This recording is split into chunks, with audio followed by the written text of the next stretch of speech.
Hello students and welcome back to our YouTube channel Vidyam. मैं हूं Anshita Jindal, a graduate from SRCC. आज है day number 8। आज करेंगे इंडियन इको का दूसरा चैप्टर, इंडियन इकोनॉमी 1950 से 1990 वाला चैप्टर। इसका वन शॉट मैराथन ये रहने वाला है, तो एक वन शॉट लेक्चर में पूरा चैप्टर हम कर देंगे समाप्त। जल्दी से पहले तो कमेंट सेक्शन में जाके डे 8 तुम्हारा नाम लिख के तुम्हारी अटेंडेंस लगा दो, क्योंकि डेली हमारी 20 डेज की सीरीज आ रही है। तुम्हें पता है, टाइमिंग्स पता है, सब पता है। सो तुम्हारी तरफ से मुझे डेली अटेंडेंस चाहिए, क्योंकि मेरी वीडियो डेली आ रही है, तो तुम्हारी भी जिम्मेदारी है कि डेली तुम्हें सुननी पड़ेगी। ठीक है ना। सो जल्दी से जाके अटेंडेंस लगाओ, मुझे प्रॉमिस करो और मुझे बताओ क्या तुम पूरी सीरीज फॉलो कर रहे हो या नहीं कर रहे हो, कैसी लग रही है सीरीज। कमेंट सेक्शन में बताया करो, क्योंकि देखो फ्री में पढ़ा रहे हैं हम, तो एटलीस्ट तुम लाइक शेयर सब्सक्राइब कर सकते हो, कमेंट कर सकते हो, अच्छा लगता है दिल को। ठीक है, थोड़ी मोटिवेशन मिलती है डेली तुम्हारे लिए वीडियोस बनाने की। ठीक है, बाकी तुम्हें पता ही है, टेलीग्राम पे सारे नोट्स मिलेंगे, व्हाट्सएप चैनल पे सारे एमसीक्यूज मिलेंगे, एंड इंस्टाग्राम पे मोटिवेशन फन बाकी चीजें मिलती रहती है। ठीक है, सो हर जगह पे जाके जल्दी से फॉलो कर लेना, लाइक शेयर सब्सक्राइब करना।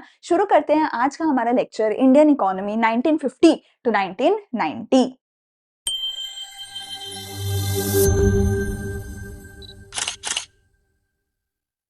जैसे कि तुम्हें पता ही है कि हमारी पूरी स्टोरी लाइन चल रही है इंडियन इको में, चैप्टर 1, 2 और 3 में। चैप्टर 1 में ब्रिटिश रूल के टाइम का पढ़ा था हमने कि 1947 तक ब्रिटिशर्स ने क्या कुछ खराब किया हमारे एग्रीकल्चर में, हमारी इंडस्ट्री में, हमारे फॉरेन सेक्टर में, हमारे इंफ्रास्ट्रक्चर में। चैप्टर 2 में अब हम पढ़ेंगे 1950 से लेके 1990 का। इस बीच क्या हुआ, इस बीच हमारा जो पब्लिक सेक्टर था, गवर्नमेंट थी, उसने डोमिनेट किया था, एंड गवर्नमेंट के अकॉर्डिंग ही सारा बिजनेस सब कुछ हमारे देश में चला था। तो इस दौरान का इस चैप्टर में हम आज पढ़ने वाले हैं। ठीक है, इसके बाद 1990 तक जाते जाते हमारे हालात हो गए थे बहुत खराब।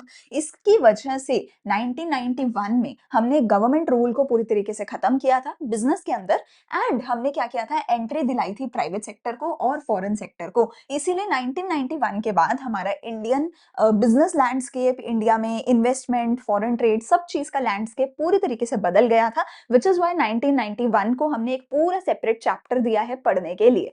आज के लिए हम करेंगे 1950 से लेके 1990 के बीच में हमारे देश में क्या कुछ हुआ ये पढ़ेंगे। अगर मैं तुम्हें इंपॉर्टेंट बताऊं तो इस चैप्टर में से इंपॉर्टेंट क्या है, एक तो 5 ईयर गोल है। ठीक है, उसके बारे में क्वेश्चन आता है, उसके किसी ना किसी एक गोल के बारे में पूछ लिया जाता है। ठीक है, एक हमारा है एग्रीकल्चर, उसके अंदर हमारी ग्रीन रेवोल्यूशन हुई थी, उसमें से क्वेश्चन पूछा जाएगा, या फिर जो आईपीआर था, ठीक है ना, और उसी के अंदर लाइसेंसिंग हमारा आ जाता था, इसमें से क्वेश्चन पूछा जाएगा। मेजरली इन तीनों टॉपिक्स में से ही पूछा जाएगा। अब मतलब तुम बोलोगे कि मैम ये तो काफी बड़े बड़े टॉपिक्स हैं, आई नो, पर मैं इसमें से इंपॉर्टेंट क्वेश्चन वाली वीडियो में मैंने स्पेसिफिकली करवाए भी हुए हैं कि क्या क्वेश्चन एज इट इज आएंगे। पर इस चैप्टर में मैं हर चीज को इतने अच्छे से समझा भी दूंगी कि तुम्हें याद हो जाएगा सारा कुछ। ठीक है, तो शुरू करते हैं। सबसे पहले देखो, हमारे देश में, किसी भी देश में 3 सेंट्रल प्रॉब्लम्स होती हैं एक इकोनॉमी में। अच्छा देखो, मैं ये क्यों पढ़ा रही हूँ, क्योंकि अभी तक हमारा देश जो था, अभी तक जो हमारा देश था वो था ब्रिटिश रूल के अंडर। तो जो ब्रिटिश रूल था ना भैया, उसमें बेसिकली हमारे देश के बारे में सोचा ही नहीं जा रहा था। उसमें सिर्फ और सिर्फ ये सोचा जा रहा था कि ब्रिटेन का फायदा कैसे हो। ठीक है ना, इसीलिए अभी तक हम किसी भी प्रैक्टिकल चीज के बारे में, कि किसी देश में क्या प्रॉब्लम हो सकती है, क्या सोल्यूशन हो सकती है, उन चीजों के बारे में अभी तक हम सोच ही नहीं रहे थे। हम सिर्फ सोच रहे थे इंडिया को एक्सप्लॉइट करो, ब्रिटेन का घर भरो। अब जो है, एक तरीके से नया बर्थ हुआ है एक कंट्री का, है ना, नया नई नई पैदा हुआ है एक देश। इनफैक्ट 2 देश पैदा हुए थे, इंडिया एंड पाकिस्तान, है ना। एनीवेज, हम इंडिया की बात करें तो अब एक नया बच्चा पैदा हुआ है। तो जब एक नया बच्चा पैदा होता है तो उसके बेसिक से हर चीज दोबारा करी जाती है, राइट। सो वैसे ही हमारा एक नया देश पैदा हुआ है, तो अब हमें क्या करना था, समझना था कि किसी देश में क्या प्रॉब्लम्स होती हैं, उसके बेस पे क्या सोल्यूशन होता है, और उसके बेस पे एक सिस्टम बिठाना था अपने देश के अंदर, बिल्कुल जीरो से, बिल्कुल पैदाइश से शुरू करना था अपना देश। ठीक है ना। तो हमें समझ आया कि मेजरली हमारी 3 प्रॉब्लम्स होती हैं। 11th में भी माइक्रो इकोनॉमिक्स में तुम पढ़ के आए होगे, what to produce, how to produce, for whom to produce. ठीक है, कहते हैं इन तीनों प्रॉब्लम को सॉल्व करने के लिए 3 तरीके की इकोनॉमीज हो सकती हैं, या तो कैपिटलिस्ट, या तो सोशलिस्ट, या तो मिक्स्ड इकोनॉमी। कैपिटलिस्ट इकोनॉमी के अंदर क्या होता था, हर चीज बनाती थी हमारी प्रॉफिट के लिए प्राइवेट सेक्टर। ठीक है, हर चीज क्या करता था, प्राइवेट सेक्टर बनाता था अपने प्रॉफिट के लिए। ठीक है ना, तो प्रॉफिटेबल गुड्स बनाई जाती थी, चीपर टेक्नोलॉजी से बनाई जाती थी, और जो लोग अफोर्ड कर सकते थे उनके लिए बनाई जाती थी। और कौन बनाता था, प्राइवेट सेक्टर बनाता था। लेकिन सोशलिस्ट में कौन बनाता था? पब्लिक सेक्टर या गवर्नमेंट बनाती थी। गवर्नमेंट सोचेगी कि किस चीज़ की गरीबों को ज़रूरत है और वही बनाएगी। जो गवर्नमेंट को सही लगेगा उस तरीके से बनाएगी और किसके लिए बनाया जाएगा? गरीबों के लिए ही बनाया जाएगा, अमीरों के लिए नहीं बनाया जाएगा सोशलिस्ट सेक्टर में, सोशलिस्ट इकोनॉमी में। फिर आता है मिक्स्ड इकोनॉमी जिसके अंदर गवर्नमेंट एसेंशियल चीज़ें बनाएगी गरीबों के लिए और प्राइवेट सेक्टर बनाएगा प्रॉफिटेबल चीज़ें। दोनों ही मिलके सारा डिसाइड करेंगे कि कैसे प्रोड्यूस करना है और गवर्नमेंट गरीबों के लिए प्रोड्यूस करेगी, प्राइवेट सेक्टर अमीरों के लिए प्रोड्यूस करेगा। और हमने डिसाइड किया कि हम एक मिक्स्ड इकोनॉमिक सिस्टम बना लेते हैं जिसमें गवर्नमेंट जो है गरीबों का ध्यान देगी, प्राइवेट सेक्टर जो है अमीरों का ध्यान देगा। ऐसे करके अमीर और गरीब दोनों का ध्यान रखा जाएगा, इकोनॉमी अच्छे से चलती रहेगी। तो हमने अपना एक मिक्स्ड इकोनॉमिक सिस्टम बिठा लिया। हमने डिसाइड किया कि हम इकोनॉमिक सिस्टम मिक्स्ड वाला बिठाएंगे और उसके हिसाब से हमने अपनी इकोनॉमिक प्लानिंग स्टार्ट कर दी। मिक्स्ड इकोनॉमिक सिस्टम यूज करके हमने अपनी इकोनॉमिक प्लानिंग स्टार्ट कर दी। अगर हम देखें पाकिस्तान, तो पाकिस्तान ने भी मिक्स्ड इकोनॉमिक सिस्टम ही अपनाया था, उनका भी हमारे जैसा ही था। But on the other hand अगर हम चाइना देखें तो उनका सोशलिस्ट सिस्टम है। आज की डेट में भी गवर्नमेंट जो है वो काफ़ी ज़्यादा रूल करती है, बिज़नेसेस को काफ़ी ज़्यादा अपने हिसाब से चलाती है। गवर्नमेंट जहाँ जितना बोलती है वैसा होता है। इवन दो सोशलिस्ट सिस्टम के अंदर भी, ऑटोक्रेटिक टाइप ऑफ सिस्टम के अंदर भी चाइना बहुत डेवलप हो गया बिकॉज गवर्नमेंट डिसीजन ले रही है, पर गवर्नमेंट बहुत अच्छे डिसीजंस ले रही है, गवर्नमेंट गलत डिसीजंस नहीं ले रही है, ठीक है, विच इज वाई उनका उसमें भी अच्छा चल गया। पर चाइना में थोड़ा फ्रीडम कम था हमेशा से, बिजनेस के लिए भी, हर चीज के लिए भी गवर्नमेंट के हिसाब से होता है, ठीक है। इंडिया एंड पाकिस्तान में मिक्स्ड इकोनॉमी आई है, ठीक है। तो मिक्स्ड के हिसाब से हमने इकोनॉमिक प्लानिंग स्टार्ट करी। अब इकोनॉमिक प्लानिंग क्या होता है? इकोनॉमिक प्लानिंग होता है कि जो हमने 3 सेंट्रल प्रॉब्लम्स अभी पढ़ी है ना, what to produce, why, how, है ना, for whom, sorry, what, how and for whom, है ना? तो इन सेंट्रल प्रॉब्लम्स को एक हम कॉन्शियस डिसीजन लेकर सॉल्व करें। कोई एक अथॉरिटी बिठाएं, वो अथॉरिटी इन सारी प्रॉब्लम्स को सॉल्व करे, उसके लिए प्लान बनाए, उस चीज को हम बोलते हैं इकोनॉमिक प्लानिंग, ठीक है। अब ये अथॉरिटी कौन सी हमने बनाई? हमने ये अथॉरिटी बनाई प्लानिंग कमीशन। 1950 में हमने ये अथॉरिटी बनाई प्लानिंग कमीशन और इस कमीशन को बोला गया कि तुम डिसीजन लो और तुम हमारे देश की सेंट्रल प्रॉब्लम्स को सॉल्व करो पूरे देश के लिए। ये जो प्लानिंग कमीशन बनाई गई, कब बनाई गई? 1950 में। इसका चेयरमैन कौन था? उस टाइम के प्राइम मिनिस्टर पंडित जवाहरलाल नेहरू जी थे। इसका 5 ईयर का टेन्योर होता था, एक बार में 5 ईयर के प्लान बनाए जाते थे। 5 साल के बाद दोबारा प्लान बनता था, 5 साल के बाद दोबारा प्लान बनता था। इंडिया, चाइना, पाकिस्तान तीनों ने 5 ईयर प्लानिंग सिस्टम अपनाया। चाइना में और पाकिस्तान में आज भी चलता है, इंडिया में बंद हो चुका है। हम तीनों ने सेम ही किया था, ठीक है। तो 5 ईयर प्लानिंग हमने शुरू की, प्लानिंग कमीशन ने। 5 साल के लिए एक बार में प्लान बनाया जाता था। 1 अप्रैल 1951 से शुरू हुआ था।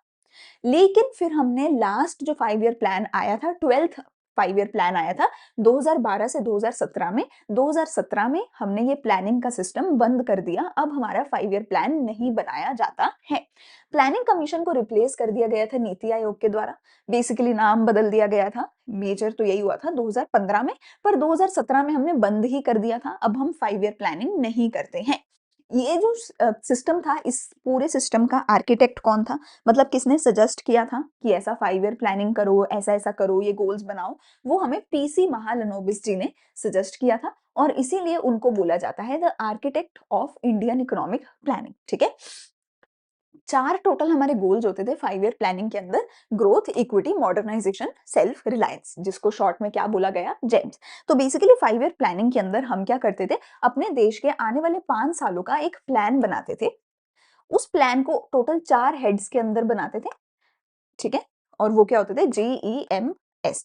इस प्लान के अंदर हम क्या करते थे? आने वाले 5 सालों के बारे में भी बताते थे कि आने वाले 5 सालों में इन सेक्टर्स में हम क्या क्या करेंगे, और पिछले 5 सालों का भी बताते थे कि पिछले 5 सालों में इस प्लान के अंदर हमने क्या सोचा था और क्या किया है। समझ गए? तो अपनी हिस्ट्री भी बताते थे कि पिछली बार 5 ईयर प्लान में हमने सोचा था ABCD करने का, पर हम कर सिर्फ A, B और C ही पाए, D नहीं कर पाए। और आने वाले 5 सालों में क्या कुछ करेंगे वो भी इस प्लान में बताया जाता था, ठीक है। 1951 में शुरू हुआ था, 2017 में खत्म हो गया था, ठीक है जी। तो ये कुछ एक डिटेल्स हैं जो आपको एज इट इज याद रखनी पड़ेंगी, ठीक है। तो अब बात करते हैं गोल्स जो 5 ईयर प्लान्स के हैं। टोटल 4 गोल्स थे: growth, equity, modernisation, self reliance. Modernisation के ऊपर क्वेश्चन काफी ज्यादा बार पूछा जाता है, ठीक है। सबसे पहला आता है मेरे पास ग्रोथ। तो ग्रोथ के अंदर हम पढ़ते हैं कि भैया इंडियन इकोनॉमी में हमें ग्रोथ क्यों ज़रूरी थी, कैसे करनी थी, वो सब चीज़ें इसके अंदर हम पढ़ेंगे। तो मैंने बहुत ही सिंपल तरीके से हर चीज़ इसमें लिखी हुई है। देखो बहुत ही मतलब ईज़िली व्हाई, व्हाट, हाउ के केस में लिखी है सो दैट तुम पॉइंट्स की फॉर्म में उसको याद कर सको। ठीक है? अब तुम्हें डिटेल पढ़ना है तो तुम अपनी बुक से जाके पढ़ सकते हो। पर मैंने इस तरीके से नोट्स में लिखी है जो तुम्हें रट जाए, जो तुम्हें याद हो जाए। डिटेल लिखोगे तो याद नहीं कर पाओगे एंड इन्हीं नोट्स को देख-देख के साथ-साथ लिखते भी रहो। टेलीग्राम पे वैसे तो ये मिल जाएँगे पर आई सजेस्ट जब मैं पढ़ा रही हूँ तो साथ-साथ लिखते रहो। ग्रोथ का हमने गोल क्यों बनाया था? व्हाई? हमें क्या ज़रूरत पड़ी कि हमने एक गोल ही बना दिया कि हमें ग्रोथ करनी है। क्यों करनी थी? क्योंकि इंडियन इकोनॉमी एक स्टैग्नेंट इकोनॉमी थी। अगर तुम्हें याद हो चैप्टर 1 में हमने पढ़ा था लास्ट में क्रिटिकल अप्रेज़ल में हमने पढ़ा था कि इंडियन इकोनॉमी स्टैग्नेंट हो चुकी थी। इंडिया का जो ग्रोथ रेट था वो उस टाइम पे लेस देन 2% चल रहा था जब ब्रिटिशर्स हमें छोड़ करके गए थे। तो लेस देन 2% ग्रोथ रेट था जिसको हम एक तरीके से स्टैग्नेंट इकोनॉमी ही बोल रहे थे। तो हमें उस ग्रोथ रेट को बढ़ाना था। आज की डेट में भी देखा जाए तो 5 से 7% का ग्रोथ रेट हर इकोनॉमी का रहता है। डबल डिजिट अगर चला जाए कभी रेयरली, जाता नहीं है वैसे, रेयरली अगर चला जाता है तो वो बहुत अच्छा माना जाता है। बट यूजुअली हर देश का 5 टू 7% का रहता है। पर उस टाइम पे हमारा लेस देन 2% था जिसको हमने स्टेगनेंट इकोनॉमी बोला था। ग्रोथ का मतलब क्या है? इसका सिंपल मतलब है कि हमारी जो जीडीपी है हर साल वो कितना ग्रो कर रही है। उस टाइम पे 2% से भी कम कर रही थी, अब 5 से 7% करती है। क्यों करना है भैया? ऐसा भी क्या रखा है जीडीपी में? क्योंकि अगर जीडीपी बढ़ेगी तो लोगों के लिए एक बेटर स्टैंडर्ड ऑफ लिविंग होगा, लोगों की इनकम बढ़ेगी, लोगों के पास ज़्यादा ऑप्शंस होंगे सामान खरीदने के, लोग ज़्यादा बेहतर ज़िंदगी जी पाएँगे। जिस देश का जीडीपी जितना ज़्यादा होता है, उस देश के लोग ज़्यादा बेटर स्टैंडर्ड ऑफ लिविंग होता है उनका, ज़्यादा इनकम होती है, ज़्यादा खर्चा कर सकते हैं, ज़्यादा अच्छी लाइफ जी सकते हैं। ठीक है? जीडीपी के बारे में तुम्हें डिटेल में अगर पढ़ना है तो तुम पढ़ते हो अपनी मैक्रो में, है ना? मैक्रो के पहले नेशनल इनकम वाले चैप्टर्स में हर चीज़ हम पढ़ते हैं, ठीक है? वही जीडीपी की बात यहाँ हो रही है। तो कहते हैं जीडीपी बढ़ाना बहुत ज़रूरी है। अब जीडीपी कैसे बढ़ाओगे? ये इम्पोर्टेंट पॉइंट होता है कि भैया ग्रोथ करोगे कैसे? तो बेसिकली हमें क्या करना है? हमें करनी है स्ट्रक्चरल कंपोज़िशन को इम्प्रूव। स्ट्रक्चरल कंपोज़िशन का क्या मतलब होता है कि हमारे 3 सेक्टर हैं, एग्रीकल्चर, इंडस्ट्री और सर्विस और हमारा गोल होगा कि हमें सारे सेक्टर में ग्रोथ करनी है। क्योंकि अगर सारे सेक्टर ग्रो हो गए ना तो ओवरऑल जीडीपी कई गुना बढ़ जाएगी। उस टाइम पे ब्रिटिश के टाइम पे क्या था? एग्रीकल्चर ठीक था, इंडस्ट्री पूरी तरह तबाह हो चुकी थी, है ना? हैंडीक्राफ्ट और सब कुछ। तो हमारा गोल था कि एग्रीकल्चर, इंडस्ट्री, सर्विस सेक्टर तीनों को साथ लेके चलना है और तीनों की ग्रोथ को बढ़ाना है। तभी देश ग्रो करेगा। इसको बोला था स्ट्रक्चरल कंपोजिशन हमें इंप्रूव करनी है। उससे हमारे ग्रोथ वाला गोल पूरा हो जाएगा। अगला आता है मॉडर्नाइजेशन करनी है हमें। क्यों करनी है? ताकि लोगों का स्टैंडर्ड ऑफ लिविंग इंप्रूव हो सके।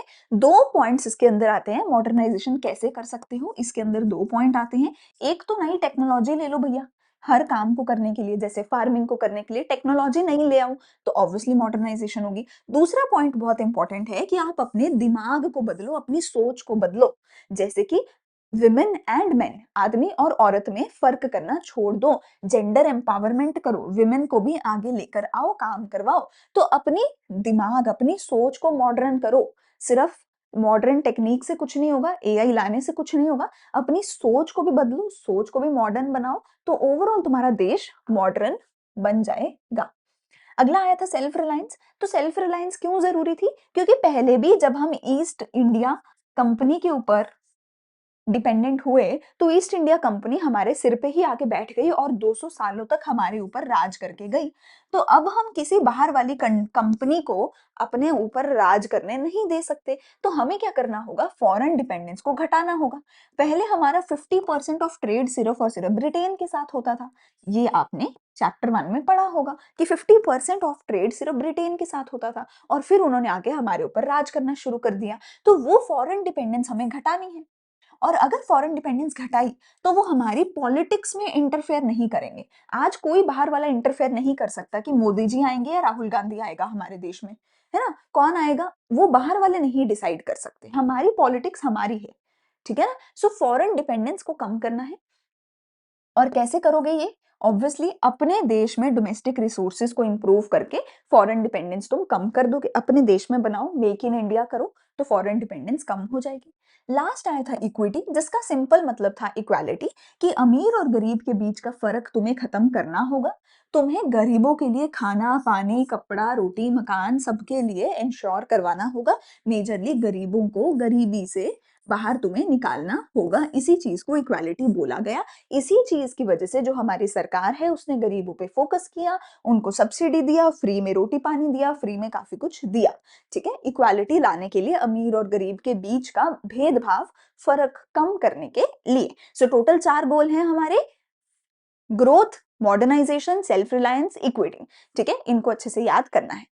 अगला, इम्पैक्ट क्या हुआ इन 5 ईयर प्लान की वजह से? तो हम पढ़ते हैं कि एग्रीकल्चर इंडस्ट्री और फॉरेन ट्रेड पे क्या इम्पैक्ट हुआ इन 5 ईयर प्लान्स का। ठीक है, ये मेजरली मेरा पूरा चैप्टर है। एग्रीकल्चर से सबसे पहले शुरू करते हैं। तो एग्रीकल्चर में क्या क्या प्रॉब्लम थी पहले ये देखते हैं, फिर क्या इम्पैक्ट हुआ 5 ईयर प्लान्स का ये देखते हैं। तो एग्रीकल्चर की सेम वही प्रॉब्लम्स थी जो आप चैप्टर 1 में पढ़ चुके हो। सेम वही प्रॉब्लम्स यहाँ पर लिखी हुई हैं। जमींदारी सिस्टम था जिसमें अमीर गरीब का भेदभाव बहुत ज्यादा था। पुअर फार्मर बहुत गरीब थे, जमींदार उनको तंग करते थे। तो जमींदारी सिस्टम बिगेस्ट प्रॉब्लम थी जो हमें ठीक करनी थी। फिर था प्रोडक्टिविटी बहुत कम हो गई थी लैंड की, क्योंकि लैंड एंड सॉइल में इन्वेस्टमेंट नहीं हुई थी, ध्यान नहीं रखा गया था, तो लैंड एंड सॉइल खराब हो गए थे। मतलब ये वही प्रॉब्लम्स है जो ब्रिटिशर्स ने क्रिएट करी हैं हमारे देश के एग्रीकल्चर के अंदर। टेक्नोलॉजी बहुत पुरानी थी, कभी भी ब्रिटिशर्स ने कोई इन्वेस्टमेंट नहीं किया था इरिगेशन में, फर्टिलाइजर, केमिकल, मशीनरी, किसी भी चीज में। रेनफॉल पे हाईली डिपेंडेंट थे, हमारे पास इरिगेशन सिस्टम थे ही नहीं क्योंकि ब्रिटिशर ने बनाए ही नहीं थे। लैंडलॉर्ड और फार्मर में कंफ्लिक्ट रहती थी, जमींदारी सिस्टम की वजह से फार्मर की और जमींदार की लड़ाई होती रहती थी और फार्मर एक्सप्लॉइट होते रहते थे। ठीक है, गरीब फार्मर के पास बहुत ज्यादा स्मॉल लैंड होल्डिंग थी और एक अकेले ही जमींदार के पास पूरे गांव के जितनी होल्डिंग लैंड होती थी, तो इनइक्वालिटी थी। गरीब फार्मर बेचारा बस अपना पेट पालने के लिए सबसिस्टेंस फार्मिंग कर रहा था, बाजार में बेचने जितना तो सामान उगा ही नहीं पाता था। और डिस्गाइज्ड अनएम्प्लॉयमेंट थी। ठीक है ना, ज्यादा more people than required. Disguised unemployment तो आपको पता ही है, एग्रीकल्चर में है ना, हम पढ़ते ही हैं। सो एग्रीकल्चर में disguised unemployment was a major major issue. तो ये सारे ही इश्यूज हमें अपने एग्रीकल्चर में देखने को मिलती थी, प्रॉब्लम सारी की सारी। ठीक है, तो अब इन प्रॉब्लम्स को सॉल्व करने के लिए हमने क्या किया? इन प्रॉब्लम्स को सॉल्व करने के लिए अपने 5 ईयर प्लान्स के अंदर हमने एग्रीकल्चर को काफी इंपॉर्टेंस दिया, एग्रीकल्चर पे बहुत ज्यादा फोकस किया। एंड स्टार्टिंग वाले ही 1960 1950 में तो शुरू किया, 51 में तो शुरू किया, 1960s के अराउंड ही 5-10 सालों के अंदर ही मेजरली पूरा हमारा 5 ईयर प्लान जो था एग्रीकल्चर के अराउंड रिवॉल्व करने लगा। क्यों? क्योंकि 2/3 ऑफ द पॉपुलेशन एग्रीकल्चर में थी, हर कोई एग्रीकल्चर पे डिपेंडेंट है, रूरल एरिया में रहता है, तो उनको अगर ठीक कर दिया, उनको गरीबी से बाहर निकाल दिया, तो पूरा देश ही ठीक हो जाएगा। सो इसलिए एग्रीकल्चर पे हमने फोकस किया। हमने मेजर 2 काम किए। क्या किया? एक लैंड रिफॉर्म किया और एक ग्रीन रिवोल्यूशन किया। लैंड रिफॉर्म के अंदर भी आगे 2 चीजें करी। एक एक करके इन सबको पढ़ते हैं। तो लैंड रिफॉर्म के बारे में सबसे पहले देखते हैं कि लैंड रिफॉर्म क्या होते हैं। लैंड रिफॉर्म बेसिकली हमने सिर्फ और सिर्फ जमींदारी सिस्टम को खत्म करने के लिए किए थे। तुमने चैप्टर 1 में भी मेजरली जमींदारी के बारे में ही पढ़ा है। एग्रीकल्चर का मेजर हिस्सा जमींदारी सिस्टम ही हमने पढ़ाया है ना। सो हमारा सबसे बड़ा प्रॉब्लम तो जमींदारी सिस्टम ही था और दूसरा था लो प्रोडक्टिविटी। तो जमींदारी सिस्टम को खत्म करने के लिए हम लैंड रिफॉर्म लेकर आए। लो प्रोडक्टिविटी की प्रॉब्लम को खत्म करने के लिए हम ग्रीन रेवोल्यूशन लाए थे। बेसिकली ना, मैंने पहले भी ये बात बोली है, अभी भी मैं बता रही हूँ, चैप्टर 1 में जो भी कुछ हुआ था ना, उसका मैं उल्टा कर दूं तो चैप्टर 2 बन जाएगा। और चैप्टर 2 में जो भी कुछ हुआ है ना, मैं उसका वापस से उल्टा कर दूं तो चैप्टर 3 बन जाए। यानी चैप्टर 1 और 3 में ना काफी रिजल्ट सेम थे और चैप्टर 2 में बिल्कुल उसके उल्टे रिजल्ट थे। चैप्टर 1 में एग्रीकल्चर तबाह हुआ था, चैप्टर 2 में इतना फ्लरिश किया जिसकी कोई हद नहीं है। इसकी सारी प्रॉब्लम्स यहाँ पे सॉल्व करी गई थी। जमींदारी सिस्टम खत्म हो गया, लो प्रोडक्टिविटी खत्म हो गई, इन्वेस्टमेंट नहीं थी खत्म हो गई, इरिगेशन नहीं थी प्रॉब्लम खत्म हो गई। जो भी प्रॉब्लम यहाँ पे लिखोगे उसका सोल्यूशन इसमें लिखोगे और चैप्टर 3 में वापस से लिखोगे कि एग्रीकल्चर का डाउनफॉल आया था। ठीक है, एग्रीकल्चर का डाउनफॉल आया था, चैप्टर 3 में दोबारा से ये लिखोगे। ठीक है? मैं इसलिए बता रही हूँ क्योंकि तुम जब कनेक्ट करके याद करोगे, कनेक्ट करके पढ़ोगे तो बहुत जल्दी याद होगा, ठीक है? अच्छा, तो ज़मींदारी सिस्टम को खत्म करने के लिए हम क्या लेकर आए थे? हम लैंड रिफॉर्म लेकर के आए थे। अच्छी बात है। लैंड रिफॉर्म का क्या मतलब था? लैंड रिफॉर्म का बस इतना सा ही ऑब्जेक्टिव था कि ज़मींदारों को बाहर निकालो, ज़मींदारों को ज़मींदारी से बाहर निकालो। उनको बोलो कि तुम अपना लैंड जो है गरीब फार्मर को दे दो। क्योंकि पहले क्या होता था ना, ज़मीन लैंड किसका? लैंड इसका। काम कौन कर रहा है? काम कर रहा है फार्मर। बहुत सिंपल सी बात है। मैं कहती हूँ तुम्हारा खुद का घर है, तुम अपने घर को सजाओगे, अपने घर को गंदा नहीं करोगे, अपने घर की दीवारें भी साफ रखोगे, फर्श भी, कबर्ड्स भी सब कुछ साफ रखोगे, अच्छा रखोगे, घर तुम्हारा है इसलिए। पर मैं कहती हूँ तुम रेंट पे रह रहे हो किसी के घर पे, अगर तुम रेंट पे रह रहे हो, तो तुम्हें तो नहीं पता रेंट पे इस महीने छोड़ के चले जाओ या अगले साल छोड़ के चले जाओ, तो क्या तुम उस घर को सजाओगे? नहीं। क्या तुम उस घर की दीवारों की, कबर्ड की चिंता करोगे? नहीं करोगे। रेंट पे जो बंदा रहता है ना, वो प्रॉपर्टी की चिंता कभी नहीं करता, ठीक है? और यहाँ पे यही हो रहा था, रेंट पे काम कौन कर रहे थे? फार्मर्स। तो फार्मर्स प्रॉपर्टी की चिंता कर ही नहीं रहे थे। प्रॉपर्टी मतलब लैंड, है ना? इनके केस में क्या था? लैंड, जिस पे फार्मिंग कर रहे थे। फार्मर्स लैंड की चिंता कर नहीं रहे थे क्योंकि इनका खुद का थोड़ी था और इनके पास पैसा भी नहीं था लैंड की चिंता करने के लिए। और जिसका लैंड था वो फार्मिंग कर नहीं रहा था, है ना? कि जिसकी प्रॉपर्टी है वो तो आके गेड़ा मारता नहीं है, वो तो देखता नहीं है कि उसकी प्रॉपर्टी खराब हुए जा रही है। और जो रेंट पे था वो चिंता नहीं कर रहा था या उसके पास पैसा भी नहीं था। विच इज वाई इस पूरे सिस्टम में फार्मर तो पिस ही रहा था, उसके साथ साथ लैंड और सॉइल बहुत बुरे तरीके से पिस रही थी। उनकी हालत बद से बदतर होती जा रही थी। तो सरकार कहती है कि देख भाई, तेरे को तो खेती बाड़ी करनी नहीं है, तू तो है सेठ, तू सेठ जाके हल नहीं चलाएगा, तू वहां पे जाके फार्मिंग नहीं करेगा, फार्मिंग ये लोग करेंगे, तो तू लैंड इनको दे दे। मतलब फ्री में नहीं, ऑब्वियसली पैसा मिलेगा लैंड के बदले में, पर तू लैंड इनको दे दे। इनका ही हो जाएगा जब लैंड, तो इनके पास ज्यादा लैंड होगा, खुद का होगा, तो लैंड एंड सॉइल का ध्यान भी रखेंगे, अच्छे से खेती बाड़ी भी करेंगे, ठीक है? तो इसके अंदर बस सरकार कहती थी कि जो लैंड की ओनरशिप है, जो जमींदार के पास थी, उसको ट्रांसफर कर दिया जाएगा गरीब फार्मर के पास, ठीक है? Giving the ownership to actual farmers, जमींदार से छीन के, ठीक है? इससे इक्वालिटी भी पूरी हो जाएगी, इक्वालिटी का ऑब्जेक्टिव भी आ जाएगा। इसके अंदर सरकार ने दो काम किए। पहले सरकार ने किया अबॉलिशन ऑफ इंटरमीडिएरी, मतलब सरकार ने सीधा बोला कि भैया मुझे लैंड एंड सॉइल की क्वालिटी इंप्रूव करनी है, मुझे प्रोडक्टिविटी इंप्रूव करनी है, मुझे आउटपुट ज्यादा लेके आना है। इससे इसीलिए मेरे को क्या करना है? जमींदार को बाहर निकालो, लैंड इसको दे दो जो एक्चुअल में खेती बाड़ी करता है। और ये हुआ, इससे क्वालिटी इंप्रूव हुई, प्रोडक्टिविटी इंप्रूव हुई एंड 200 लाख जो फार्मर थे, जो रेंट पे लैंड को लेके फार्मिंग कर रहे थे, टेनेंट्स थे, वो सरकार के डायरेक्ट कांटेक्ट में आ गए। अब सरकार डायरेक्टली इन 2 करोड़ फार्मर्स के साथ बात कर सकती है, इनको पैसा दे सकती है, इरिगेशन वगैरह सब कुछ दे सकती है। तो इससे 2 करोड़ फार्मर्स का फायदा तो हुआ, पर 2 करोड़ तो भैया हमारे देश के लिए बहुत कम है ना? 140 करोड़, 145 करोड़ लोग आज हमारे देश में हैं। उस टाइम पे भी अच्छे खासे होंगे, है ना? तो 2 करोड़ तो कुछ भी नहीं होते हमारे देश के लिए, ठीक है? सो 2 करोड़ फिर भी बहुत कम थे, ठीक है? तो ओवरऑल कुछ एक फ़ायदा हुआ, 2 करोड़ लोगों को फ़ायदा हुआ, बट स्टिल जो ज़मींदार थे, जो लैंडलॉर्ड्स थे, लैंड ओनर्स थे, उन्होंने कोई ना कोई प्रॉब्लम ढूँढी सिस्टम में और उन्होंने लैंड देने से मना कर दिया। उन्होंने बोला साहब मैं ज़मींदार नहीं हूँ, मैं तो खुद फार्मिंग करता हूँ इस लैंड पे, मैं तो खुद एक फार्मर हूँ, मैं तो खुद ही काम करता हूँ, खुद ही खेती-बाड़ी करता हूँ। उन्होंने बोला मैं ही खेती-बाड़ी करता हूँ, तो तुम मेरे से मेरा लैंड छीन ही नहीं सकते। जिसकी वजह से क्या हुआ, जो फाइनली ज़मींदार थे, वो अभी भी काफ़ी ज़्यादा लैंड अपने पास होल्ड करके उन्होंने रखा। और जो सबसे गरीब लेबरर थे, जो सबसे गरीब तबका होता है ना, उन तक ना बेनिफिट पहुँच ही नहीं पाता। उनके पास पैसा ही नहीं था लैंड खरीदने का, तो वो वैसे भी नहीं ले पाए, ठीक है? अब सरकार कहती है यार अभी भी प्रॉब्लम सॉल्व नहीं हुई, क्योंकि ज़मींदार कहता है मैं खुद ही फार्मर हूँ और वो लैंड दे नहीं रहा। तो सरकार लेके आई उसके लिए लैंड सीलिंग। सरकार कहती है ठीक है भाई तू रहेगा, तू है ना फार्मर, तू है, तू कर काम, फार्मिंग कर, पर एक लिमिट लगा रही हूँ, इस लिमिट से ज्यादा लैंड तेरे नाम पे रजिस्टर ही नहीं हो सकता। रजिस्टर कहाँ कराते हो लैंड? सरकार के पास ना। सरकार कहती है मैं देखूंगी तेरे नाम पे कितना लैंड है, और अगर एक लिमिट से ज्यादा हुआ तो वो सारा तेरे से छीन लिया जाएगा, कॉन्फिस्केट कर लिया जाएगा, ठीक है? तो सरकार लेकर आई लैंड सीलिंग। सीलिंग मतलब अपर लिमिट। सरकार कहती है एक लिमिट है, मैक्सिमम लिमिट है कि इससे ज्यादा लैंड की ओनरशिप एक अकेला इंसान कर नहीं सकता। इससे भी इक्वालिटी आएगी अमीर और गरीब के बीच में। पर अब फार्मर ने क्या किया, सॉरी, अब ज़मींदार ने अब क्या किया, अब इन्होंने जो लैंड था, उसके कुछ-कुछ टुकड़ों को अपने रिश्तेदारों के नाम पे ट्रांसफ़र करवा दिया। तो ज़मींदार ने क्या किया, जब लैंड सीलिंग हुआ, तो ज़मींदार ने जाके सुप्रीम कोर्ट में, हाई कोर्ट्स में जाके पिटीशन फाइल कर दी। कोर्ट में जाके बोला कि ये तो हमारे साथ ज़बरदस्ती हो रही है। कोर्ट ने स्टे ऑर्डर डाल दिया कि रुक जाओ थोड़ी देर, पहले इसमें कोर्ट डिसीजन लेगी, फिर ही लैंड छीन सकते हो।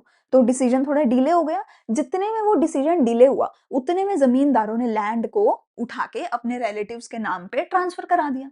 अब सोचो मेरे अकेले के नाम पे 100 एकड़ ऑफ लैंड है, तो लिमिट क्रॉस हो रही है। मैंने क्या किया, अपनी घर के मेरे घर के 5 लोग थे, सबके नाम पे 20-20, 20-20 ट्रांसफ़र कर दिया। अब सबके पास 20-20 है। अब सरकार किसी से भी छीन नहीं सकती, ठीक है ना? तो अपने रिलेटिव्स के नाम पे लैंड को ट्रांसफ़र कर दिया, तो उससे क्या हुआ, फिर से जो फैमिलीज़ थी ज़मींदार की, वो उनके पास ही लैंड रहा।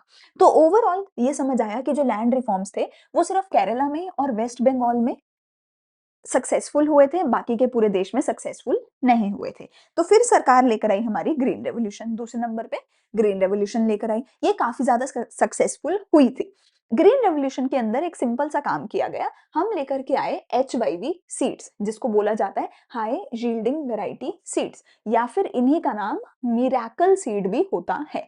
ये हम लेकर आए, हमारे देश में इंट्रोड्यूस करवाया गया, स्पेशली व्हीट एंड राइस के लिए, आटे और चावल के लिए, ठीक है? ये जो सीड्स थे, ये सीड्स कैसे थे? ये हाइब्रिड क्वालिटी के सीड्स थे। हाइब्रिड समझते हो ना कि 2 अच्छी-अच्छी क्वालिटीज़ को आपस में ब्रीड करवाया, हाइब्रिड क्वालिटी बन गई। ये सीड ऐसे थे कि इन सीड्स की वजह से प्रोडक्शन बहुत ज़्यादा हो सकती थी। चाहे तुम्हें आटा, चावल कुछ भी उगाना है, इन सीड्स की मदद से प्रोडक्शन बहुत ज़्यादा हो जाएगी, ठीक है? लेकिन, लेकिन, लेकिन इनको यूज़ करने के लिए तुम्हें क्या चाहिए था? इनको यूज़ करने के लिए तुम्हें इरिगेशन चाहिए थी बहुत ही ज़्यादा, पानी चाहिए था बहुत ही ज़्यादा। यार देखो, अब तुमने सीड भी अच्छा बना दिया और उसका कोई नुकसान भी नहीं है, ये तो नहीं हो सकता ना, अच्छी चीज़ का नुकसान तो होता ही है। तो सीड ऐसा था जो प्रोडक्शन बहुत ज़्यादा करता, कि मान लो अगर तुम पहले 10 किलो चावल उगा रहे हो, अब तुम 15 किलो चावल उगा सकते हो, उतने ही सीड से। लेकिन उसके लिए तुम्हें इरिगेशन बहुत ज़्यादा चाहिए थी, पानी बहुत ज़्यादा चाहिए था। अगर पानी ज़्यादा चाहिए तो उस पानी को ड्रेन करने की फैसिलिटी भी चाहिए थी। तो सरकार ने वो दी, और इसके लिए तुम्हें 4 से 10 गुना ज़्यादा केमिकल फर्टिलाइज़र चाहिए थे। व्हिच इज़ व्हाई आज बोला जाता है ना कि भैया बाहर का खाना मत खाओ, घर की सब्ज़ी खाओ। पर घर पे भी जो सब्ज़ी आ रही है उसमें इतने केमिकल होते हैं कि वो भी मेरी बॉडी के लिए अच्छी नहीं होती।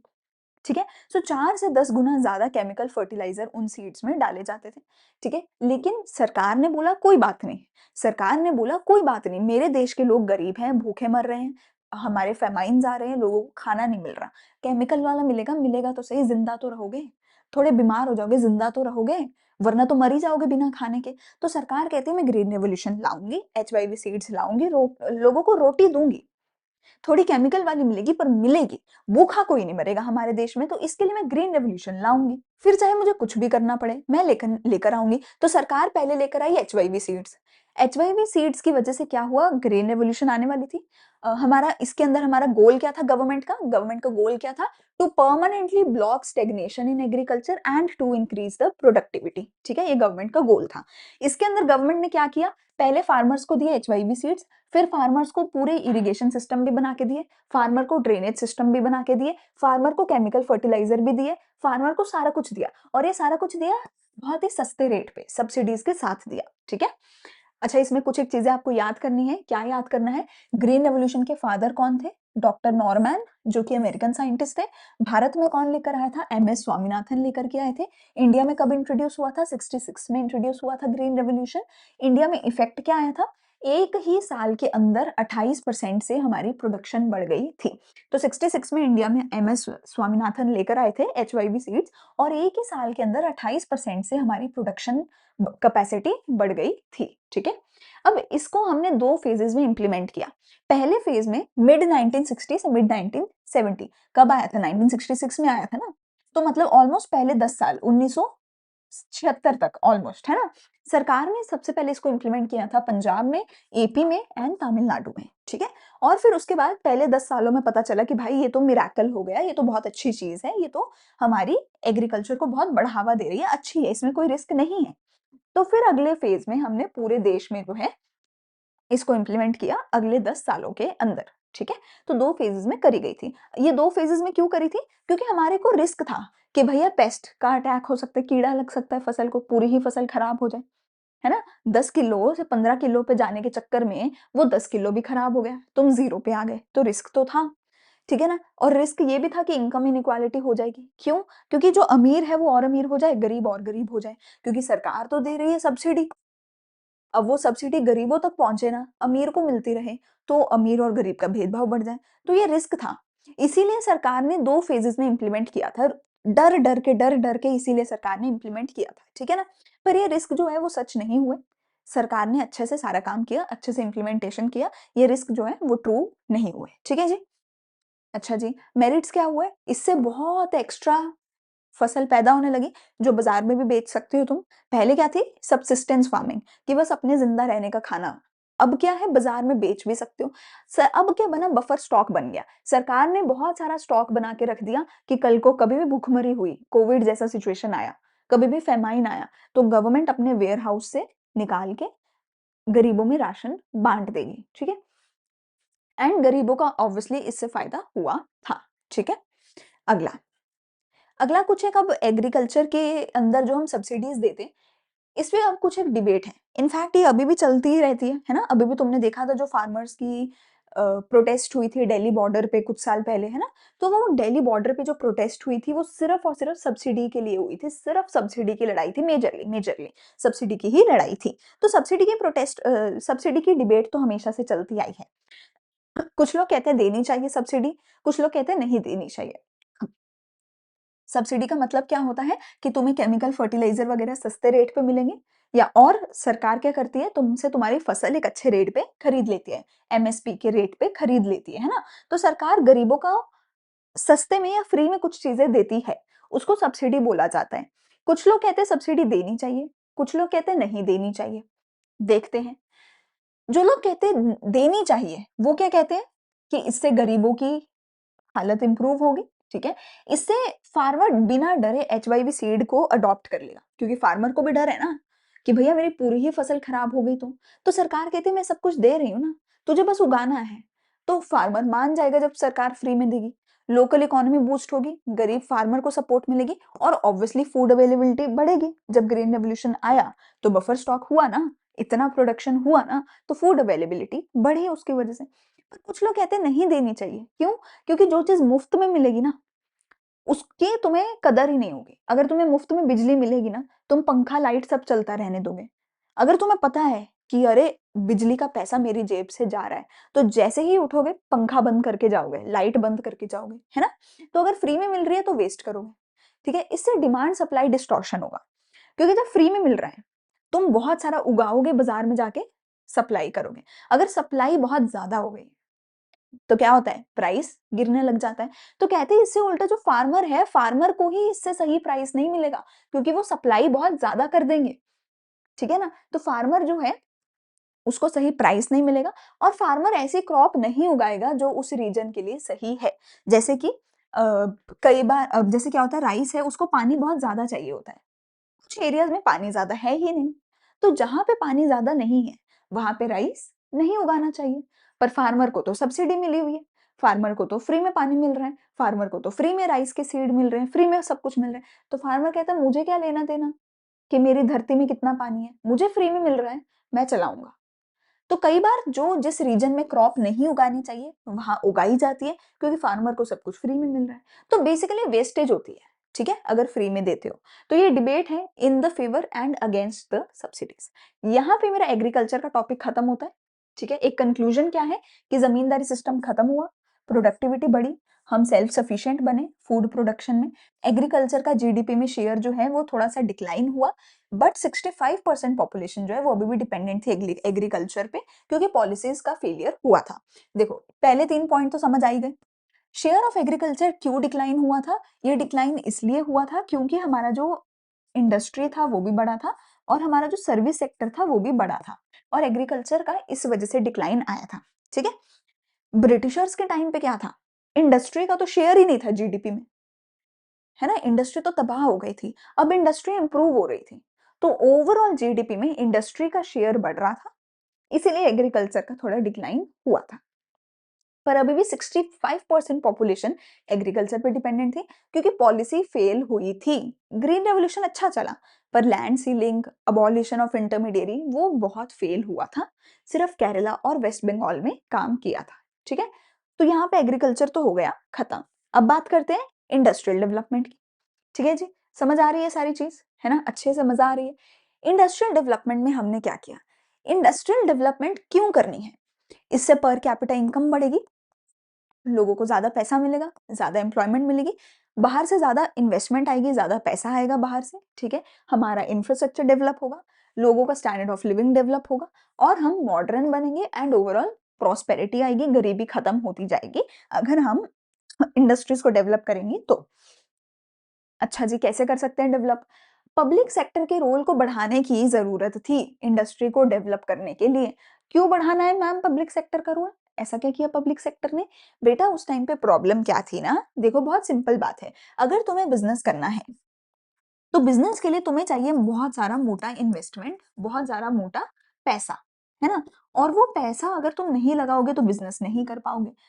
ठीक है ना, बड़े बड़े बिजनेस करने होते हैं, बड़ी बड़ी फैक्ट्रियां लगानी होती हैं, करोड़ों रुपए चाहिए होते हैं।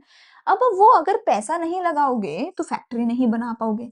तो वो पैसा कौन लगाएगा, क्या वो पैसा प्राइवेट सेक्टर के पास था, नहीं था, क्योंकि भारत देश तो गरीबी से बाहर निकल रहा है ना, भारत देश तो ब्रिटिश रूल से बाहर निकल रहा है ना, तो प्राइवेट सेक्टर था बहुत ज्यादा गरीब। अच्छा, क्या पूरा ही देश गरीब था, ऑब्वियसली नॉट, कुछ अमीर लोग उस टाइम पे भी थे, कुछ अमीर लोग तो उस टाइम पे भी थे, पर वो जो अमीर लोग थे वो काम किसके लिए करेंगे, वो काम करेंगे प्रॉफिट के लिए। क्या वो प्रॉफिट बना पाएंगे, क्या वो प्रॉफिट बना पाएंगे, वो प्रॉफिट बना ही नहीं पाएंगे। क्यों, अरे तुम तो अमीर हो, जिसको सामान बेचोगे, जिसके लिए सामान बनाओगे, सामान बना के जिसको बेचोगे, वो तो गरीब है, वो तो गरीब है, तुम्हारा कस्टमर तो गरीब है। ठीक है ना, समझ रहे हो, तो या तो प्राइवेट सेक्टर के पास खुद के पास पैसा ही नहीं था इन्वेस्ट करने के लिए, और जो इन्वेस्ट करने के लिए तैयार भी था उसको पता था कि मेरे को प्रॉफिट नहीं मिल पाएगा, इसलिए प्राइवेट सेक्टर बिजनेस में पैसा लगा नहीं रहा था, तैयार नहीं था। ठीक है ना, तो शॉर्टेज ऑफ कैपिटल थी प्राइवेट सेक्टर के पास, और लैक ऑफ इंसेंटिव था, मतलब उसको पता था कि मेरा प्रॉफिट भी नहीं होगा। ठीक है ना, या तो लोगों के पास पैसा था ही नहीं, अगर पैसा था तो पता था कि मेरे को प्रॉफिट नहीं होगा, इसलिए प्राइवेट सेक्टर तो काम करने को तैयार नहीं था।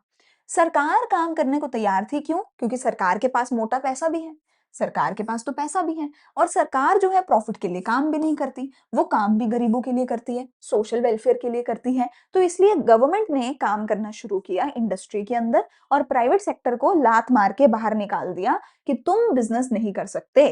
कौन करेगा बिजनेस, गवर्नमेंट करेगी बिजनेस सारे का सारा। तो इसके लिए सरकार लेकर आई 1956 के अंदर इंडस्ट्रियल पॉलिसी रेजोल्यूशन। 1951 में हमने पहला 5 ईयर प्लान लाया था, 1951 से 55 में हमने पहला 5 ईयर प्लान लाया था, तो यानी कि 56 में आना था मेरा सेकंड 5 ईयर प्लान, और मेरा ऑलमोस्ट पूरा ही सेकंड 5 ईयर प्लान जो था वो इसके ऊपर बेस्ड था, क्योंकि ये भी 56 में आया था। समझ रहे हो कहानी, तो सेकंड 5 ईयर प्लान पूरा ही इसके ऊपर बेस्ड था, आईपीआर 1956 के ऊपर बेस्ड था। इसकी डेट को दिमाग में बिठा लेना, कहीं ना कहीं जरूर काम आएगी, एमसीक्यू में भी पूछी जा सकती है, या आंसर राइटिंग में भी लिखने की जरूरत पड़ सकती है। ठीक है, तो 30 अप्रैल 1900 कितना हुआ, 56, 50 देख लेना जितना भी हुआ, 1956 में 30 अप्रैल को आईपीआर हम लेकर आए। ठीक है, इसके अंदर हमने पब्लिक सेक्टर को किया एक्सपैंड, इसके अंदर हमने बोला कि जो बिजनेस है वो कौन करेगा, वो करेगा सिर्फ और सिर्फ पब्लिक सेक्टर, सिर्फ और सिर्फ सरकार। सरकार 3 तरीके से बिजनेस करेगी, स्केड्यूल ए, बी और सी के अंदर सरकार बिजनेस करेगी। स्केड्यूल ए में बोला गया कि जो प्राइवेट सेक्टर है तुम्हारे लिए दरवाजे बंद हैं, तुम इस गली में नहीं आ सकते, ये गली एंटर भी नहीं कर सकते तुम, मैंने क्या बोला, इस गली में तुम एंटर भी नहीं कर सकते, तुम्हारे लिए दरवाजे बंद हैं। इस गली के अंदर 17 घर थे टोटल, 17 इंडस्ट्रीज थी टोटल, जो पूरी तरीके से सिर्फ और सिर्फ सरकार ही चलाएगी, सरकार शुरू करे, सरकार बंद करे, मैनेज करे, इन्वेस्ट करे, करे तो करे, जो भी करे सरकार करे। 17 इंडस्ट्रीज इसके अंदर थी। स्केड्यूल बी के अंदर 12 इंडस्ट्रीज थे, जिनको बोला गया था कि ना तुम अपने आप से गली बना नहीं सकते, गली बनाएगी सरकार, गली के अंदर घर बनाएगी सरकार, तुम घर में आकर के काम कर सकते हो। ठीक है? सो 12 इंडस्ट्रीज़ थी जिनको शुरू तो सरकार करेगी, पर अगर सरकार शुरू नहीं करना चाहती तो नहीं करेगी। अगर सरकार शुरू करना चाहती है तो सरकार शुरू करेगी और प्राइवेट सेक्टर फिर उसमें आके जुड़ सकता है, उसमें आके मदद कर सकता है, पर प्राइवेट सेक्टर अपने आप से शुरू नहीं कर सकता। ये 12 इंडस्ट्रीज़। तो इसको क्या बोला गया? Progressively owned by the state. That is government will start, private sector can work उसके बाद में। और उसके बाद जितनी भी बची 17 घर यहाँ पे हो गए, 12 यहाँ पे हो गए, जितनी भी बची हुई इंडस्ट्रीज थी, उसको डाल दिया गया शेड्यूल सी के अंदर। बोला गया यहाँ पे प्राइवेट सेक्टर काम कर सकता है। अरे वाह! प्राइवेट सेक्टर खुश कि मैं बाकी सब में तो काम कर सकता हूँ। 17 हटा दी, 12 हटा दी, बाकी तो बची मेरे लिए। सरकार ने बोला नहीं, कर सकते हो काम पर मेरी परमिशन लेनी पड़ेगी, मेरे से लाइसेंस लेना पड़ेगा, तभी काम कर सकते हो। तो लोगों ने बोला कोई नहीं, लाइसेंस ले लेंगे, इसमें भी क्या हो जाएगा? एक लाइसेंस ही तो लेना है। पर सरकार से अगर लाइसेंस लेना है, सरकार तुम्हारे मामे की तो है नहीं, है ना? सरकार तुम्हारी सगी तो है नहीं, सरकार लाइसेंस देगी नहीं तुम्हें फ्री में, सरकार करेगी बहुत सारे नखरे। सरकार ने बोला कि लाइसेंस का मतलब क्या है? लाइसेंस का मतलब है कि तुम्हें सरकार से रिटर्न में परमिशन लेनी पड़ेगी। अच्छा ले लेंगे, किस चीज़ के लिए रिटर्न परमिशन लेनी पड़ेगी? अगर कोई भी नया बिज़नेस, नई इंडस्ट्री खोलनी है तो लाइसेंस लो। अगर तुमने पहले से इंडस्ट्री खोल रखी है और उसको एक्सपैंड करना है, मतलब कोई नई ब्रांच खोलनी है, तो भी लाइसेंस लो। अगर पहले से बिज़नेस खोल रखा है और उसके अंदर कोई नया प्रोडक्ट लॉन्च करना है, तो भी लाइसेंस लो। मतलब कि अगर मुझे कॉमर्स की कोचिंग खोलनी है, है ना, इंडस्ट्री खोलनी है कोई भी, तो मेरे को लाइसेंस लेना पड़ेगा। अगर मैं पहले से इंडस्ट्री चला रही हूँ और मुझे दिल्ली में जाके अपनी दूसरी ट्यूशन ब्रांच खोलनी है, दूसरी इंडस्ट्री खोलनी है ना? दूसरा ब्रांच खोलना है, सरकार कहती है तो भी लाइसेंस लो। मतलब अगर मेरी ये चल रही है, अपने घर पे बैठ के चला रही हूँ, ठीक है। अगर इसको एक्सपैंड करके दूसरी जगह लेके जाना है, लाइसेंस लो। अगर कॉमर्स के साथ इसी में साइंस भी ऐड करना है, तो भी लाइसेंस लो। तो कुछ भी करने के लिए, बिज़नेस को साँस लेने के लिए भी लाइसेंस लेना पड़ेगा। क्या सरकार लाइसेंस देती थी? फिर से तुम्हारी सगी नहीं है ना सरकार, तुम्हारे कहने पे नहीं चलती सरकार। तो सरकार कहती थी, मैं लाइसेंस सिर्फ तुम्हें तभी दूँगी जब मेरे को सही लगेगा। तुम मुझे कन्विंस करो कि तुम्हारा बिज़नेस सही है, तुम्हारी इंडस्ट्री सही है, तभी लाइसेंस मिलेगा। सरकार को कन्विंस करना आसान है? अरे बड़ा आसान है। थोड़ा-सा पैसा दो, कन्विंस हो जाएगी। तो बहुत ज़्यादा करप्शन होती थी। बेसिकली ये जो पूरा सिस्टम था, ये करप्शन के ऊपर ही बेस्ड था कि तुम्हें लाइसेंस लेना है, पैसा दो, लाइसेंस लो, वो वाली बात थी। या फिर या फिर अगर तुम बैकवर्ड एरिया में जाके इंडस्ट्री बन खोलते हो, इंडस्ट्री बनाते हो, बैकवर्ड एरिया में जाके काम करते हो, रूरल एरिया में जाके, तो तुम्हें लाइसेंस मिल जाएगा। बट अगेन बैकवर्ड एरिया में प्रॉफिट ही नहीं होता था, तो प्राइवेट सेक्टर इंडस्ट्री खोलता नहीं था, ठीक है? तो मेजरली तो भैया वही है कि पैसा दो, लाइसेंस लो, वो वाली बात थी, ठीक है?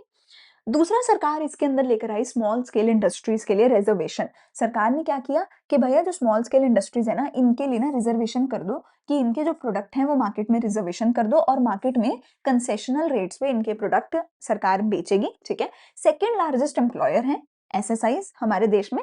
एसएसआई का मतलब क्या है? कोई भी ऐसा बिजनेस जिसमें 1 करोड़ से कम का इन्वेस्टमेंट है, उसको स्मॉल स्केल इंडस्ट्री बोला जाएगा। मेजरली जितनी भी दुकानें तुम अपनी मार्केट में देखते हो, 1 करोड़ से कम का इन्वेस्टमेंट होता है, वो सारी स्मॉल स्केल इंडस्ट्री में ही आती हैं और उनके लिए सरकार ने रिजर्वेशन करा था, ताकि बड़े-बड़े जो बिज़नेस हैं, उनसे कॉम्पिटिशन इनको ना लड़ना पड़े, उनसे बच के रह सकें और अपने आप को ग्रो कर सकें। ठीक है? चलो, अब आता है लास्ट टॉपिक, जो कि है फॉरेन ट्रेड का। Not last topic, I think कुछ तो और होगा ही आगे, है ना? फॉरेन ट्रेड का बहुत सिंपल था, हमने क्या करना था? हमने अपनी डोमेस्टिक इंडस्ट्री को प्रोटेक्ट करना था बाहर वाली दुनिया से। हमें अपने फॉरेन एक्सचेंज को प्रोटेक्ट करना था, मतलब जो करेंसी हमारे पास है दूसरे देशों का, है ना, फॉरेन एक्सचेंज रिजर्व है। और हमें सेल्फ रिलायंस लेके आना था, ठीक है? इस सब को हमें इंप्रूव करना था फॉरेन ट्रेड के अंदर। हमने कैसे किया? हम सबसे पहले लेकर आए इंपोर्ट सब्स्टिट्यूशन, फिर टैरिफ, फिर कोटास। ठीक है? हम 3 काम लेकर आए, सब्स्टिट्यूशन, टैरिफ, कोटास। सब्स्टिट्यूशन का क्या मतलब था कि बाहर से सामान नहीं मंगवाना, बाहर से इंपोर्ट नहीं करवाना। जो सामान बाहर से मंगवाना है ना, उसी चीज़ को अपने देश में बनाओ। डोमेस्टिकली प्रोड्यूस करो उसी देश उसी चीज़ को, उसको रिप्लेस करो। ठीक है? मेक इन इंडिया करो बेसिकली। क्या करो? मेक इन इंडिया करो। मतलब देखो कितनी बेवकूफ़ी वाली बात है। तुम बिज़नेस करने नहीं दे रहे हो, इंडस्ट्री खोलने नहीं दे रहे हो, लाइसेंस दे नहीं रहे हो और बोलते हो मेक इन इंडिया करो। कैसे करेगा भाई प्राइवेट सेक्टर? फिर आया इंपोर्ट टैरिफ। कहते हैं कि अगर बाहर से कुछ भी इंपोर्ट करवाया तो तुम्हें बहुत महँगा टैक्सेस उसके ऊपर देने पड़ेंगे। ठीक है जी? और फिर आई इंपोर्ट कोटा। कहते हैं कि अगर तुमने टैक्स भर के भी मंगवाना है, तो भी एक सर्टेन लिमिट से ज़्यादा सामान मंगवा ही नहीं सकते। ठीक है? तो मान लो अगर मुझे बाहर से जो है 10 करोड़ का सामान मंगवाना है, पहले तो सरकार कहेगी बाहर से क्यों मंगवाना है? घर के अंदर प्रोड्यूस करो, डोमेस्टिकली प्रोड्यूस करो। फिर सरकार कहेगी मंगवाना ही है तो मुझे इसके ऊपर दो तुम भारी टैक्स। कितना होता था? 100% भी होता था कई बार। मतलब 10 करोड़ की चीज पे 10 करोड़ का टैक्स, ठीक है? 150% भी होता था कई बार टैक्स, ठीक है? इतना-इतना टैक्स होता था। और फिर कहेगी सरकार की टैक्स भर के भी, ऐसा नहीं है जितना मर्जी मंगा लिया। फॉर एग्जाम्पल अगर लिमिट है कि 1 करोड़ की लिमिट है, तो सरकार बोलेगी टैक्स भर के भी 1 करोड़ से ज़्यादा का माल इम्पोर्ट नहीं कर सकते। उसको बोला गया कोटा। तो import substitution, tariff and quota, ये 3 तरीके की इम्पोर्ट के ऊपर प्रॉब्लम्स क्रिएट करी गई, रिस्ट्रिक्शंस लगाई गई, ठीक है? पर ये क्यों नहीं करना चाहिए था सरकार को? In fact this was one of the biggest problem. ये क्यों नहीं करना चाहिए था सरकार को? क्योंकि जब तुमने वर्ल्ड ट्रेड बंद ही कर दिया, तो उससे तुम्हें बहुत सारे लॉसेस होंगे। अरे तुम इम्पोर्ट नहीं कर सकते, तुम एक्सपोर्ट भी नहीं कर रहे हो। मतलब लोग बिज़नेस कर ही नहीं रहे हैं, है ना? लोग बिज़नेस कर ही नहीं रहे हैं, कुछ बना के बाहर बेच ही नहीं रहे हैं। उनको खुद को भी इनकम नहीं हो रही है, लोगों को लॉसेस हो रहे हैं, ठीक है? डोमेस्टिक इंडस्ट्री इससे इनएफिशिएंट हो जाएँगी, क्योंकि कॉम्पिटिशन ही नहीं है बाहर वालों के साथ। तो इनएफिशिएंट थी, व्हिच इज़ व्हाई हमारी सरकारी कंपनीज़ एक्चुअल में वेरी इनएफिशिएंट थी, ठीक है? और इकोनॉमी बहुत ज़्यादा लेस प्रोडक्टिव हो गई थी क्योंकि कॉम्पिटिशन ही नहीं है। उस वजह से प्रोडक्टिविटी बहुत गिर गई थी, ठीक है जी? सो लास्ट इसमें हमारे पास आता है क्रिटिकल अप्रेज़ल, जिसमें एक जो एग्रीकल्चर वाला पॉइंट है, वो काफ़ी ज़्यादा इम्पोर्टेंट है। मैंने अलग से लिखा है क्या? अच्छा नहीं, इसके अंदर ही होगा। चलो मेजरली एक क्रिटिकल अप्रेज़ल के अंदर आपका एक एग्रीकल्चर वाला पॉइंट आएगा, ठीक है? उसको ज़रूर अलग से पढ़ लेना, तुम्हारी बुक में भी डिटेल में लिखा होगा, ठीक है? सो क्रिटिकल अप्रेजल में हमारे पास अब ओवरऑल एक कंक्लूजन आता है पूरे ही चैप्टर का। वो क्या आता है कि इंडस्ट्रियल सेक्टर का कंट्रीब्यूशन बढ़ा जीडीपी के अंदर, क्योंकि पहले तो इंडस्ट्री पूरी तरीके से तबाह हो गई थी। अच्छा नहीं नहीं, सॉरी सॉरी सॉरी, जो मैंने तुम्हें क्रिटिकल अप्रेजल में एग्रीकल्चर का जो मैं कह रही हूँ, वो चैप्टर 3 में आएगा इंपॉर्टेंट पॉइंट, तभी इसमें नहीं है, ठीक है? चैप्टर 3 के क्रिटिकल अप्रेजल में एक एग्रीकल्चर का बड़ा सारा पॉइंट है, वो इंपॉर्टेंट है, वो याद कर लेना, ठीक है? इसमें नहीं है। तो पहला तो है कि जीडीपी में कंट्रीब्यूशन बढ़ गया इंडस्ट्रियल सेक्टर का, ठीक है? पहले 11.8% था, फिर 24.6% हुआ 1950 से 1990 के बीच में, ठीक है? इंडस्ट्री की डाइवर्सिफिकेशन हुई, सरकार ने हर तरीके की इंडस्ट्री लगाई, कोल, नेचुरल गैस, पेट्रोलियम, हर तरीके की industry I. Small scale industries का प्रमोशन हुआ, उनको रिजर्व करके दिया गया सीट, है ना? उनको इम्प्रूव करने को बोला गया। फॉरेन कंपटीशन से हमें प्रोटेक्शन मिला, स्मॉल स्केल इंडस्ट्रीज को फॉरेन कंपटीशन से हमें प्रोटेक्शन मिला। लेकिन लाइसेंस पॉलिसी का बहुत मिसयूज हुआ कि गवर्नमेंट को पैसा दोगे लाइसेंस मिलेगा, गवर्नमेंट के करीबी हो तो लाइसेंस मिलेगा, ठीक है? तो लाइसेंस का बहुत मिसयूज हुआ। पब्लिक सेक्टर जो है उसका कंट्रीब्यूशन काफी अच्छा था, पर टाइम कंज्यूमिंग था बहुत, मोनोपोली हो गई थी और लॉसेस थे। गवर्नमेंट जो है ठीक है, अच्छा काम कर रही थी, पैसा लगा रही थी, पर गवर्नमेंट इनएफिशिएंट थी, गवर्नमेंट में करप्शन था, गवर्नमेंट ब्यूरोक्रेटिक थे, टाइम लगता था, गवर्नमेंट की मोनोपोली थी, कोई और बिजनेस नहीं कर रहा, फॉरेन कंपटीशन नहीं है, सो गवर्नमेंट अपने हिसाब से करती थी। और गवर्नमेंट को हैवी लॉसेस हो रहे थे क्योंकि देश गरीब था, प्रॉफिट तो तुम कमा नहीं सकते थे, ठीक है ना? तो which is why at the end of 1990 government के जो बिजनेसेस थे, उनका काला सच बाहर आने लगा था कि भैया यहाँ पे सिर्फ करप्शन हो रहा है, यहाँ पे अच्छे से काम नहीं हो रहा है, यहाँ पे बहुत ज्यादा प्रॉब्लम्स हो रही हैं, विच इज वाई 1990 में पूरे देश को एक मतलब ऐसे करके पलट दिया था एकदम से वक्त बदल दिया, जज्बात बदल दिए, सब बदल दिया, ठीक है? वो वाला हाल हुआ था, तो जो कि चैप्टर 3 में हम पढ़ेंगे, ठीक है? अभी के लिए लेक्चर यहीं पे, चैप्टर यहीं पे होता है खत्म। जल्दी से चैनल को कर देना सब्सक्राइब एंड कमेंट सेक्शन में अपने प्यारे-प्यारी बातें, अपनी प्यारे-प्यारे क्या बोलेंगे कि तुम्हें कैसा लगा, ठीक है? वो मुझे ज़रूर बताना कमेंट सेक्शन में। मैं मिलूँगी अगले चैप्टर में, अगले लेक्चर के साथ। Thank you, bye-bye.